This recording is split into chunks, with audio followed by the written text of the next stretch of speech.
When it comes to locations, there are countless hidden gems in the state of California that really feed the need of both film productions and just the weekend warrior. El Dorado County is one of those hidden areas that is so vastly rich in history, so much so that the county fueled most of the population and growth within the state of California starting in the 1800s. When you spend time here, it's a place where ideas and creativity really get harnessed.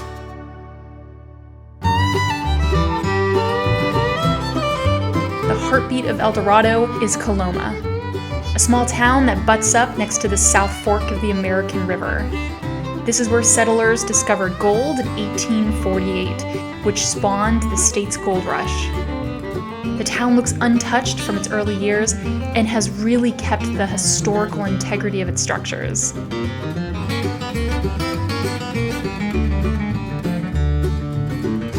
Next, you move to the small town of Placerville, which was originally part of the Pony Express, the mail carrier system that ran from Sacramento to St. Joseph, Missouri in 1860. Within Placerville, you could stumble into buildings with enough history to fill a textbook, like Hangman's Tree Ice Cream Saloon and Placerville Hardware, which is the oldest hardware store west of the Mississippi that dates back to 1852.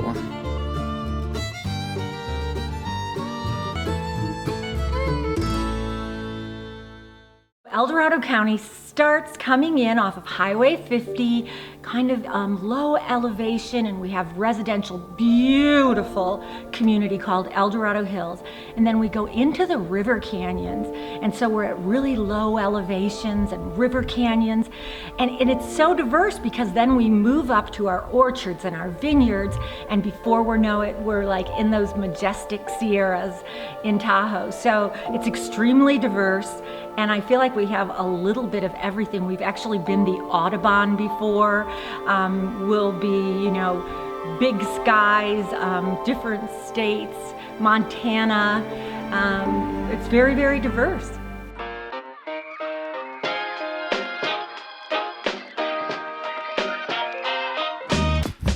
Located up the road on the historical Highway 49 on Pleasant Valley Road is Pour Red's, an award-winning barbecue pit stop. The original building, which has the bar and the dining area, that was built around 1853, 1854. It was a way station for Wells Fargo, and it was basically where the folks brought their gold from Coloma.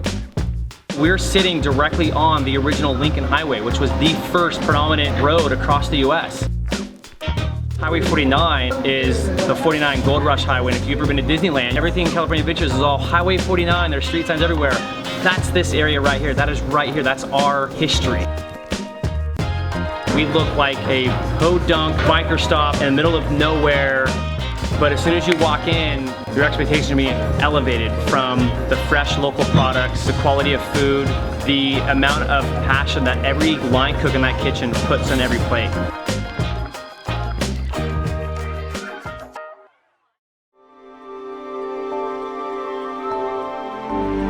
El Dorado also plays to the modern times with the El Dorado Hills Town Center, an open-aired mall with fountains and European-inspired architecture. Throughout the surrounding areas, you can find Spielberg-like neighborhoods, as well as contemporary, rural, modern, and rustic buildings. One of the homes we spotlighted was Casa Bella Verde. This home is a concrete palace that sits on a hill overlooking the Sierra Nevada mountains. I designed it myself, and then I built it with my partner, Nicky Fork. It's definitely an open floor plan. We have over 14,000 square feet of house. There's 3 floors, so there's a lot of staging opportunities. There's a spectacular 230-foot curved vanishing edge swimming pool that overlooks a breathtaking view of the Sierra Nevada. This house would be perfect for a big action film. It's just perfect for that. We visited a couple of the wineries that are part of the El Dorado Winery Association, which includes around 40 wineries. The first one was Miraflores. The winery has a really strong Mediterranean vibe, mixed perfectly with that gold country feel. When you step inside, you look up and you see these spectacular wood beams that were salvaged from the Oakland Ferry Building, torn down in 1936. Next is Boger Winery, the first modern-day prohibition winery in El Dorado. Well, a good description of our historic property would be that you have a mix of textures from really historic buildings, old stone, hand-built walls, old barns that are sort of dilapidated a little bit, rustic old tin roofs. But at the same time, we have right next to that modern day winery where you've got stainless steel and industrial stuff and a modern tasting room. So we have a nice mix of the old and the new, all in one location. And then we have really interesting steep hillsides all around us. So the vineyards are not big and flat like you would see in a lot of regions. They're nooks and crannies with old time vines that are pruned in really neat ways where the vines can be kind of gnarly.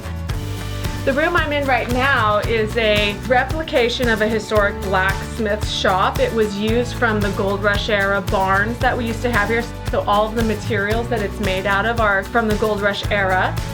El Dorado is dive bars, renegade scene, wild outdoor experience, and super unique, funky, fun, beautiful place. As you move east, you hit Apple Hill with dozens of orchards, open agricultural land, and apple barns. We visited 2 of these apple barns, including Larson and Rainbow Orchards. As we made our way out to South Lake Tahoe, we stumbled into the Ice House Resort restaurant. This is one of my top favorite intimate locations on the entire California Locations Tour.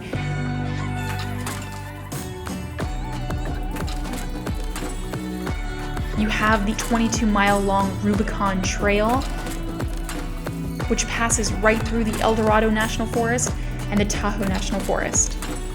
El Dorado County is your perfect action adventure location because we have everything from the Sierras, the mountains in Tahoe, alpine lakes, just everywhere alpine lakes. You can go almost every day of the year. You can either go snow skiing or water skiing because we're so diverse. So from whitewater rafting to biking, hiking, mountain biking, skiing, jet skiing, kayaking, you can do it all here. We drifted to the east side of the county to South Lake Tahoe. When you hit the shorelines, you find yourself in the hardy woods of Camp Richardson. Then we visit Aleworks for dinner, which was the most ingenious way to serve beer on tap with just a wristband. They have this fiery oven that is so stunning because it's made out of pennies. At the end of the day, you find yourself flying over South Lake Tahoe, and the stillness of it is breathtaking. El Dorado is famous for Emerald Bay, but really any part of South Lake Tahoe is poetically stunning during any season. El Dorado is a place where you really feel alive, and as a filmmaker, that energy could really illuminate any project. El Dorado can really bring to life any script that chooses to utilize its unforgettable locations.